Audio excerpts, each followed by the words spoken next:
It's Wednesday, April 26, 2023, and this is KBIA's Views of the News. Our weekly roundtable on media behaviors comes to you from the Futures Lab studio at the Reynolds Journalism Institute. I'm Amy Simons, and here with me are my colleagues Keith Greenwood and Earnest Perry. On our program this week, the end for BuzzFeed News. The hardcore investigative arm of the social news site will soon be no more. NBCUniversal CEO Jeff Shell steps down amid accusations of an inappropriate relationship with a CNBC anchor. And after 17 years and a bunch of missteps we've talked about on this program, CNN departs ways with Don Lemon. There's a lot more that hopefully we'll get to before our half hour is up today, but we're going to start with an even bigger name in cable news fired this weekend, Tucker Carlson. Mid-morning Monday, Fox News announced it was parting ways with the polarizing primetime opinion host that last Friday was his final show. It took about a half an hour before those headlines had even stronger language in them. NPR and the New York Times ditching the neutral parting ways verbiage and coming right out with it. He was fired. Ernest, you say nothing really surprises you anymore. What about this move?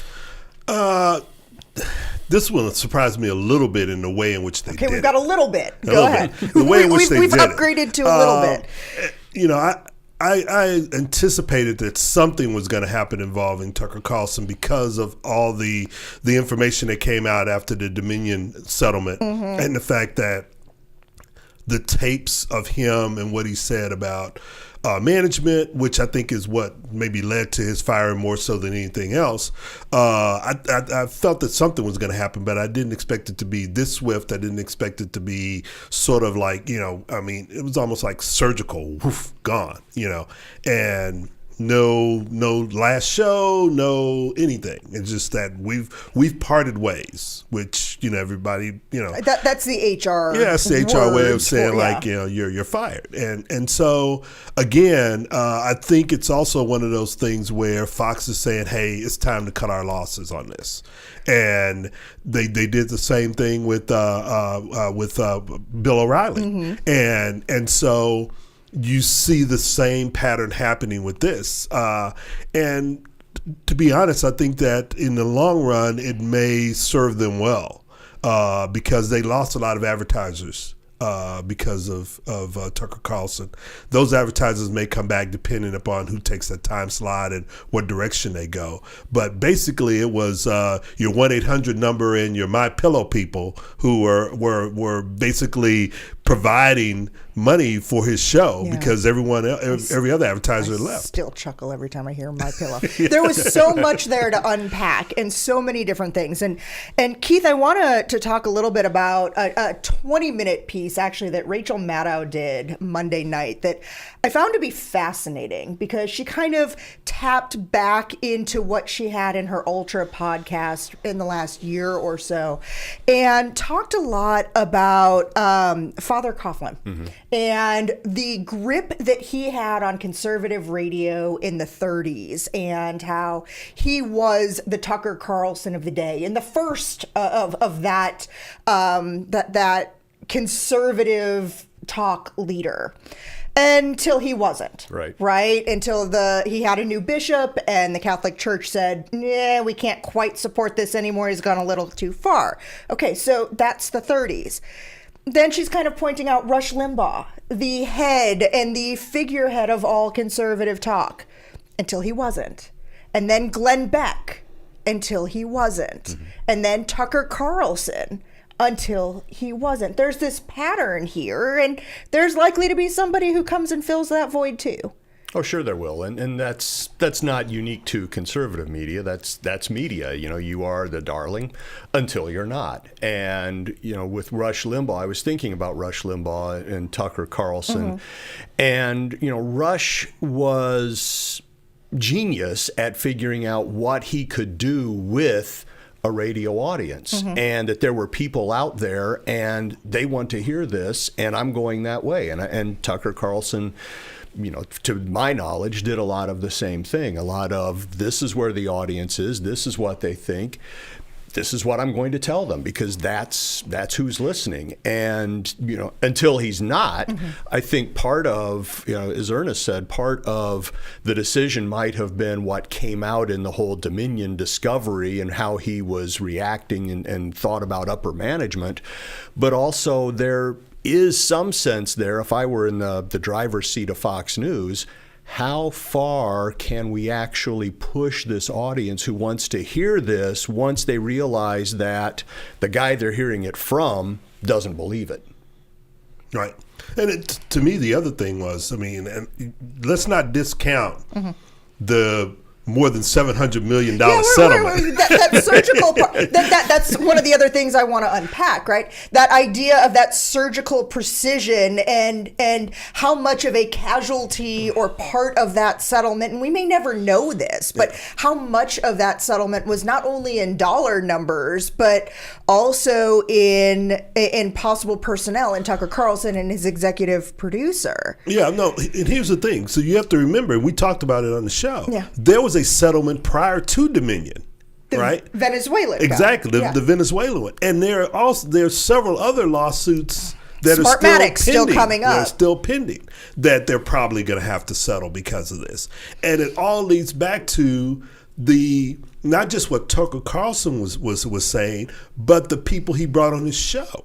So again, it's almost like he had created a sort of cottage industry within Fox News of far right white nationalist sort of bent that kept it going, and Fox News and probably Rupert Murdoch just said, wait a minute, yeah, I have a lot of money, but I don't have that kind of money. I can't keep selling these lawsuits because I've got a far right white nationalist basically saying whatever he wants whenever he wants that is connected to me.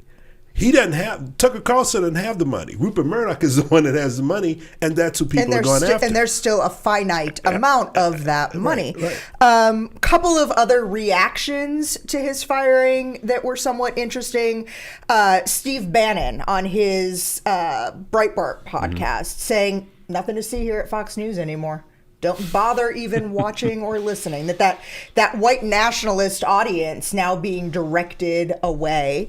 Another that is perhaps more alarming, more notable, because one would have expected that, right? Earnest is sitting there going, yeah, I'm not surprised. But another that was interesting is a Russian diplomat who was interviewed yesterday. And questions that are coming up about what does a Russian diplomat, what did they care who's on American airwaves? And that also speaks to some of those connections there about how that mis and disinformation is spreading. And that's not necessarily to say there was some sort of a direct channel, but you're right. It's like this person, what he's spreading is something that we can take advantage of, something that we can sort of manipulate our presentation to it. I did see, speaking of reaction, I did see an indication that I guess RT, Russian state media, had said, hey, you can come join us. We've got a job for you. And meanwhile, Evan Gershkovich still sits in a jail cell in Russia as they're talking about what they view as the unfairness and impropriety of Tucker Carlson getting fired. One has to wonder, where does he go next? Is it Newsmax that's trying to become this Fox News part 2? Does it become News Nation, the fledgling 24-hour national cable network from Nexstar that has been trying to pick up some of those names of the Chris Cuomo, picking up Elizabeth Vargas, some of the people who have been looking for opportunities after things have not gone their way. Yeah, it will be interesting to see where he goes. we think about Bill O'Reilly. There was all the talk that he somehow. Bill O'Reilly was in that progression of until they weren't. Until they weren't again. And I think once you attain that, even when you think about Father Coughlin, and to a certain extent, we talked about Bill O'Reilly. We talked about Rush Limbaugh. When they lost that mantle, it was difficult for them to find another place that was going to that gave them the sort of platform, the ability to be able to speak to not just their core constituencies, but an even larger audience. They lost that, and when they lost that, they never could find it. So it's going to be interesting to see how he tries to pull that off. I'm sure he's going to, as most of the others did, try to find a spot, but I don't think he's going to ever get back to where he was with Fox News. And he came, at some point, he came out of print. And so I could certainly see some connections back to some of the very conservative publications that he had worked with. Bill O'Reilly's written books. I could see Tucker Carlson writing books. I've kind of wondered, I don't know if he goes to a Newsmax, but I've kind of wondered if he would go try to claim Rush Limbaugh's former space on radio and use that as a syndicated outlet. But he possibly could do that the way that satellite radio is going now. Between satellite radio, between podcasting and on-demand listening. Right. He may be able to do that, but it still doesn't give you that 3 million every night jolt that he had at Fox. And he could just go into politics. That's true. Okay, there's that too. I'm going to sit with that for a second.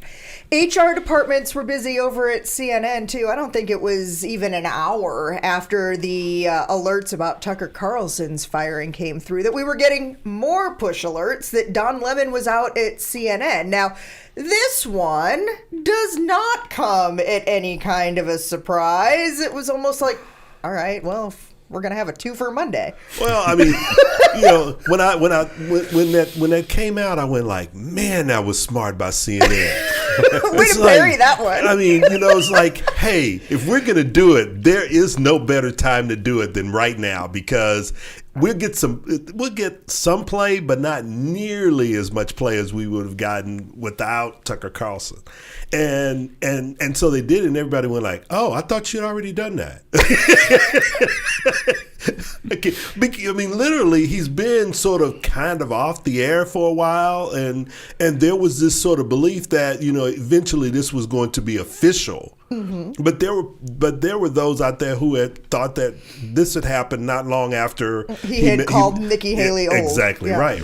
Right. So and this one I'm definitely not surprised, but I have to give CNN props. They said, hey, today we have a prime opening to do this and fly under the radar.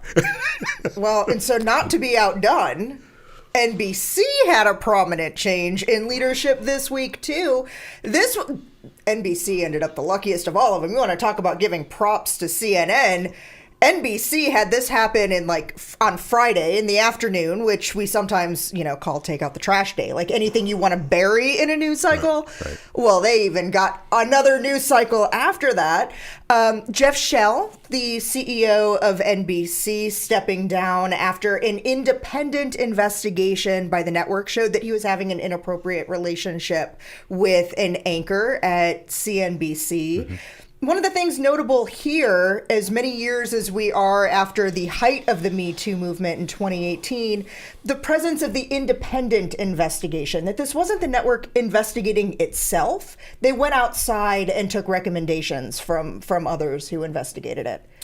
Which is unusual in the media industry, but an interesting step to be able to say, we're going to be thorough. We're going to avoid any sense of we're just sort of not going to look in that corner. I mean, they brought someone in and said, investigate and tell us what you find.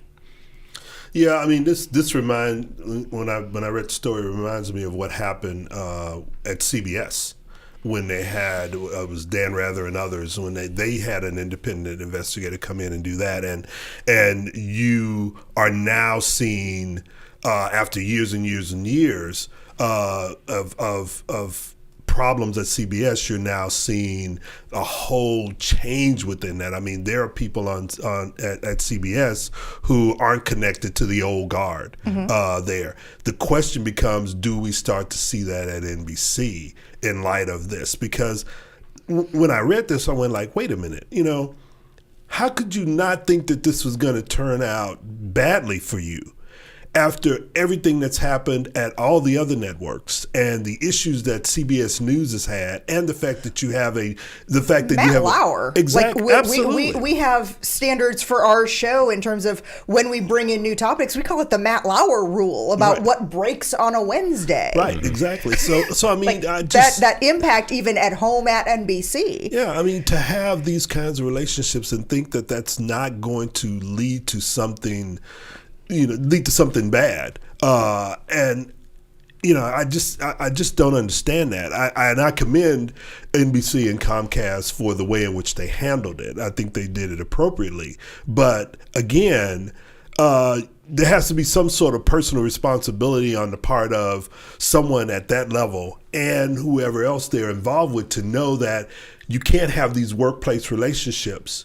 They're inappropriate. They're written into your contracts, and yet you go out and do it anyway. That's the part I don't understand.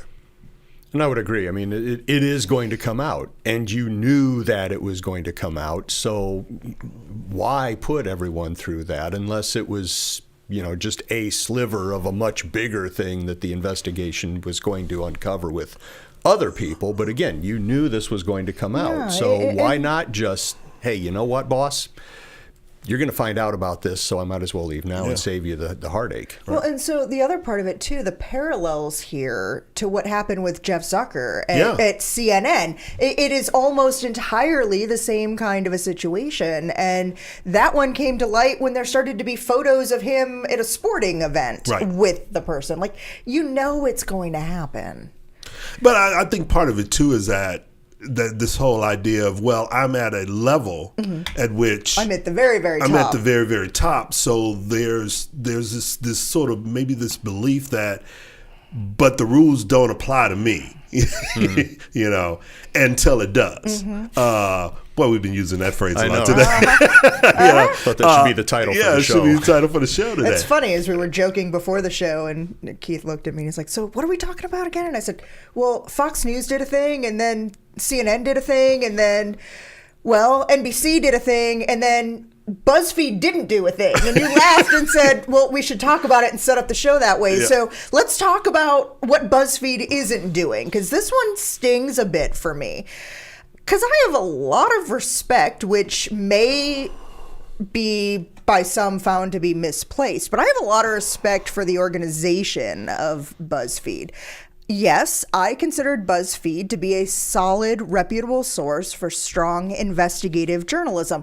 I mean, maybe you don't remember, but it was in BuzzFeed where Jim DeRogatis broke the 2017 story about R. Kelly that finally resulted in his eventual conviction and imprisonment.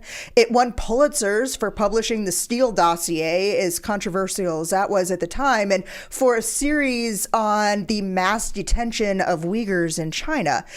Its reporting on the toxic work culture at the Ellen Show led to the cancellation of both, the show and really of Ellen DeGeneres herself. People are quick to write off BuzzFeed because of the sophomoric listicles and the crazy personality quizzes that are not even remotely accurate to anything. At the same time, they found this formula where that content paid for really, really good journalism. Right. And it's a discussion that's been going on in newspapers for a long time. Why do we have all this other stuff in there? It's like, well, people want to read that, and it provides the revenue for us to do the things on these pages. And that was a good model until it wasn't. Yeah, and here's it was good until it wasn't. Yeah, and here's the thing. So all of the things that made money and continue to make money for BuzzFeed, they're keeping. It's the news part that's going to be gone. Which was the expensive part. Which was the expensive, substantive part of what they were doing. And to me, that's the thing that really bothers me and concerns me, is that because we not only see it within the BuzzFeed structure, but we also see some of that within even some of the legacy media, where fewer and fewer stories that really have an impact on people's everyday lives. How we cover government, how we cover healthcare, how we cover the environment and climate change and those sorts of things become sort of something that we can push away or decide not to invest in. But we're going to continue to keep all of these other things that generate money and clicks, or however you want to describe that. That's a problem, because the more we keep doing that, the less we're going to be informed as a public, and that's dangerous.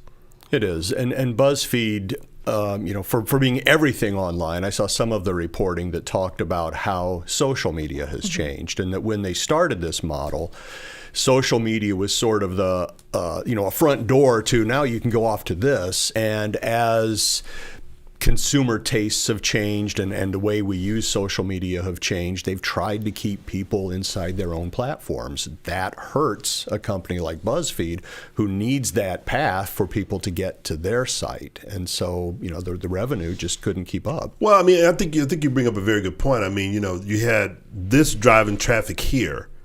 That was the early days of social media. Now everyone wants to put all of their material behind a paywall and only want you to be inside of their paywall, which in many ways limits the ability to. It's almost like you're taking the democratic process out of capitalism in some ways when you do that by putting everything behind your paywall, and you have to do that. I mean, we talked about this the other day. It's the problem with the streaming channels that we have right now, is that if everyone's going to put theirs behind a paywall, people can't afford to have 5 or 6 streaming channels. They're going to make decisions, and what happens is you have fewer and fewer of those streaming channels because the other ones can't operate. The funding operate that way. So, I mean, again, that's BuzzFeed's problem, is that it's a sad thing. Yeah. Just hearing the way you say that, and they cut the news. Yeah. Before we go, I do want to talk about a case that the Supreme Court is set to take up, and it's one that we're going to want to keep an eye on here, too. It looks at whether it is a violation of our First Amendment rights for an elected official to block critics on social media. This has happened in the past here in Missouri. There were questions, too, about how former Governor Eric Greitens was using social media and what was possibly being limited. It's happened here in Columbia, even. But the two cases in question are coming from California and from Michigan, and they have more to do with what elected officials can put on their personal accounts. And in the Michigan case, it's a city manager who was putting COVID-19 updates on his personal account, COVID-19 response updates as to what the city was doing, and then blocking critics. The lower courts there have held that it was okay because he wasn't using a city account where he was blocking people. And the claim is somewhat similar in the California case, but not really the same. That one, school district officials want an appellate court ruling overturned. The court in that case found that because school officials were posting things to a school-related page using their personal accounts, that they can't block anyone. And I know that that's one that I'm especially interested in, thinking about how I use my personal Facebook page as an admin for several different accounts, for the School of Journalism, for KBIA and Views of the News, for other organizations. And I can see both of these rulings having some pretty impactful outcomes for journalists. Definitely. In terms of certainly being able to get to information and being able to find information if you're blocked by somebody, especially a public official, that's a channel that you don't necessarily have access to, although there are probably ways around that. But certainly some journalistic repercussions are possible from that. It's going to be a tricky case.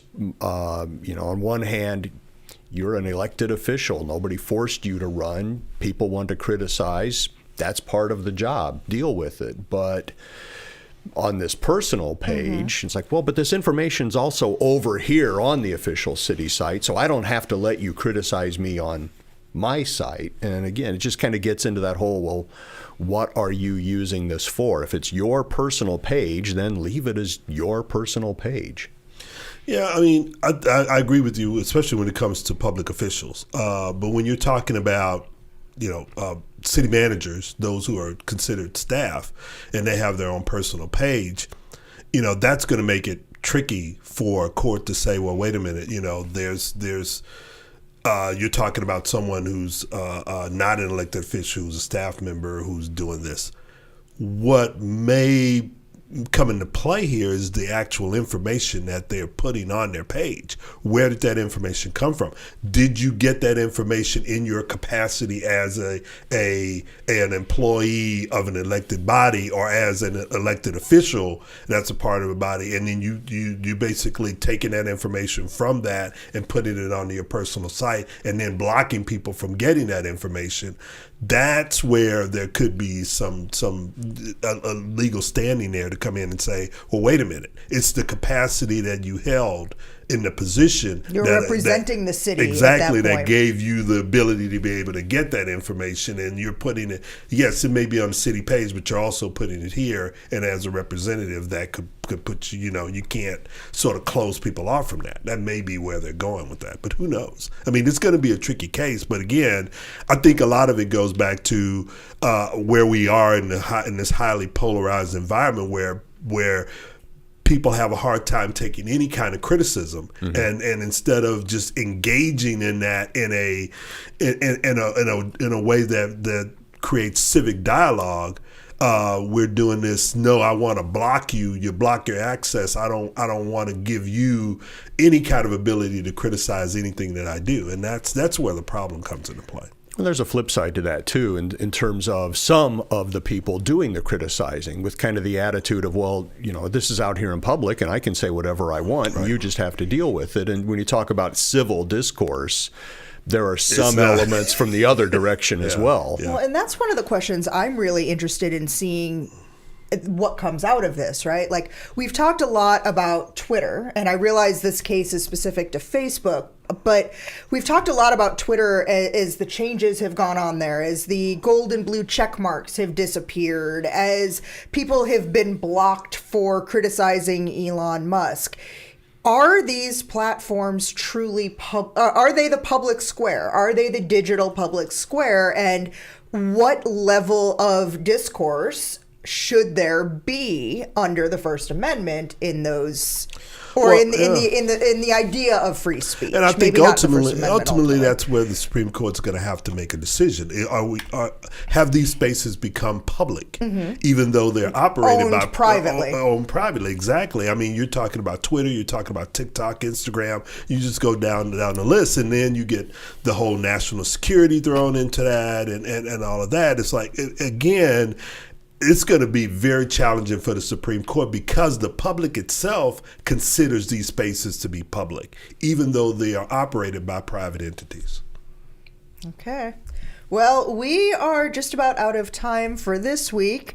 I'd like to thank you for spending the last half hour with us. You can read more about each of the topics that we talked about today. You can find those on our links blog. That's in a couple of different places on kbia.org. It's under the programs and the podcasts tabs.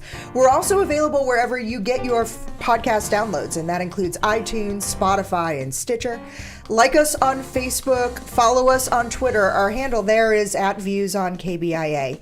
These are all great ways to watch and listen to our program again, to leave comments, questions, see previews of what we'll be talking about next week, and more. Our thanks to RJI's Travis McMillan for directing today's program, and to Takia Thomas for handling the audio. Tim Pilcher composed our original theme music.